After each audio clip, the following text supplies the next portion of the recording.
সহজ কাজে আপনাকে স্বাগতম। আজকের এই ভিডিওতে আমরা দেখব কিভাবে খুব সহজে ইমেজ কম্প্রেস করা যায়। বড় সাইজের ছবি আপলোড, শেয়ার এবং স্টোরেজের সমস্যার কারণ হয়ে দাঁড়ায়। এই সমস্যার সহজ সমাধান হলো ইমেজ কম্প্রেশন। সহজ কাজের টুল ব্যবহার করে আপনি দ্রুত ও ঝামেলাহীনভাবে এই কাজটি করতে পারবেন। প্রথমেই কাজ শুরু করার জন্য আপনাকে সহজ কাজে লগ ইন করতে হবে। লগ ইন করার পর উপরের মেনুবারে সহজ টুলস নামে একটি ট্যাব দেখতে পাবেন। এই ট্যাবের উপর মাউস নিয়ে গেলে একটি ড্রপডাউন মেনু ওপেন হবে। এখানে আপনি 4টি ভিন্ন ক্যাটাগরি দেখতে পাবেন: PDF tools, image tools, text tools এবং ভিডিও টুলস। যেহেতু আমরা ইমেজ নিয়ে কাজ করব, তাই এখান থেকে ইমেজ টুলস অপশনে যান। এরপর তালিকা থেকে ইমেজ কম্প্রেস টুলে ক্লিক করুন। এতে করে আপনি সরাসরি ইমেজ কম্প্রেশন পেজে চলে যাবেন।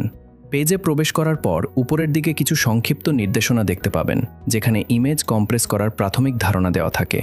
এর ঠিক নিচেই একটি বড় আপলোড বক্স থাকবে। এই বক্সের মাধ্যমেই আপনাকে আপনার ইমেজ ফাইলগুলো আপলোড করতে হবে।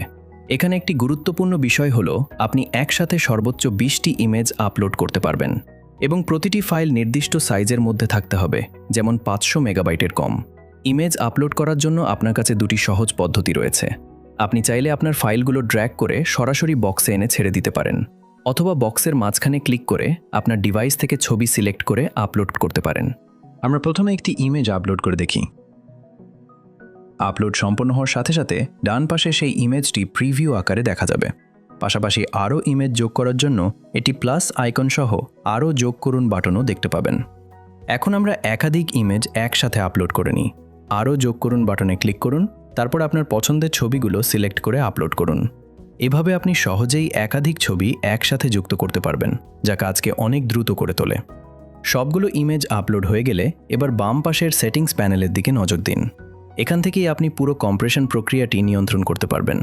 প্রথমেই আপনি দেখতে পাবেন মোট কতগুলো ছবি আপলোড হয়েছে এবং তাদের মোট ফাইল সাইজ কত। এর নিচে একটি স্লাইডার থাকবে, যার মাধ্যমে আপনি ইমেজ কম্প্রেশনের কোয়ালিটি নিয়ন্ত্রণ করতে পারবেন। স্লাইডারটি যত নিচের দিকে নামাবেন, ইমেজ তত বেশি কম্প্রেস হবে, তবে কোয়ালিটি কিছুটা কমে যেতে পারে। তাই এখানে আপনার প্রয়োজন অনুযায়ী একটি ব্যালেন্সড সেটিং নির্বাচন করা গুরুত্বপূর্ণ। এরপর আপনি ইমেজের সর্বোচ্চ সাইজ নির্ধারণ করার একটি অপশন পাবেন। এখানে বিভিন্ন প্রিসেট সাইজ দেওয়া থাকে, যেখান থেকে আপনি আপনার প্রয়োজন অনুযায়ী উপযুক্ত সাইজ নির্বাচন করতে পারেন। এটি বিশেষ করে ওয়েবসাইট বা সোশ্যাল মিডিয়ার জন্য ইমেজ অপটিমাইজ করতে বেশ কার্যকর। এর নিচে আপনি আউটপুট ফরম্যাট নির্বাচন করার অপশন পাবেন। এখানে আপনি চাইলে ইমেজের মূল ফরম্যাট ঠিক রাখতে পারেন, অথবা পিএনজি, জেপিইজি, ওয়েবপি কিংবা AVIF ফরম্যাটে কনভার্ট করতে পারেন। সব সেটিংস ঠিক করার পর নিচে দুটি বাটন দেখতে পাবেন: ছবি কম্প্রেস করুন এবং মুছুন। যদি আপনি নতুন করে আবার শুরু করতে চান, তাহলে মুছুন বাটনে ক্লিক করে সব ইমেজ রিসিট করতে পারেন।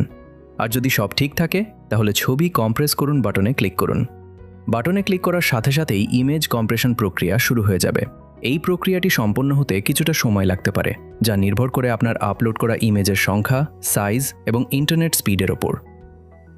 কম্প্রেশন সম্পন্ন হলে আপনি একটি নোটিফিকেশন দেখতে পাবেন, যেখানে জানানো হবে যে আপনার ইমেজ সফলভাবে কম্প্রেস হয়েছে।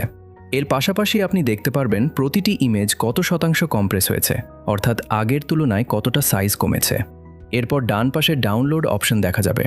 এই বাটনে ক্লিক করে আপনি সব কম্প্রেস করা ইমেজ একসাথে ডাউনলোড করতে পারবেন।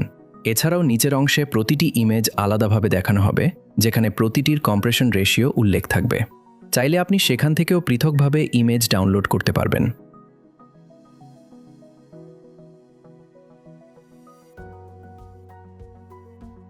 ডাউনলোড করার পর আপনি চাইলে আগের এবং নতুন কম্প্রেস করা ইমেজের ফাইল সাইজ তুলনা করে দেখতে পারেন।